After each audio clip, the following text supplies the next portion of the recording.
இப்போ நான் என்ன திரும்ப பண்ண போகிறேன், என் அண்ணா ஒரு சேலஞ்சுன்னு சொல்லியிருக்கா. அந்த சேலஞ்சோட நேம் தெரியாது, உங்களுக்கு தெரிஞ்ச கமெண்ட்டில் சொல்லியிருந்தேன். ஒரு சின்ன இது, இந்த விரலை வச்சு லைக் அண்ட் சப்ஸ்கிரைப் சேர்ந்து பண்ண முடியுமான்னு பாருங்கள். வீடியோக்குள்ளே தான் போடுறோம். என்ன சேலஞ்ச் தெரிஞ்ச கமெண்ட்டில் சொல்லுங்கள். இப்போ வீடியோக்குள்ளே போகலாமா? வாங்க. पूरी और चपाती. पूरी.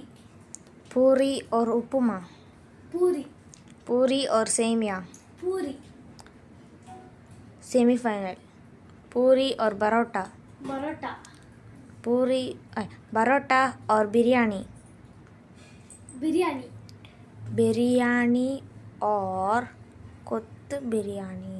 கொத்து பிரியாணி அப்படின்னா ஒன்றரை போடா, அதுக்கு பிரியாணியே சொல்லலாம். சரி, அடுத்து அதுக்கு பதிலாக பிரியாணி और பூப்.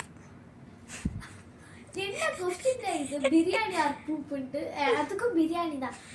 இந்த சேலஞ்சோட நேமை கமெண்ட்டில் சொல்லிட்டேன். உங்களுக்கு எந்தெல்லாம் சேலஞ்ச் தெரியுமோ அதெல்லாம் கொஞ்சம் ஈஸியான சேலஞ்சை கமெண்ட்டில் சொல்லுங்கள். ஓகே கைஸ், அடுத்த வீடியோவில் சந்திப்போம். பாய்.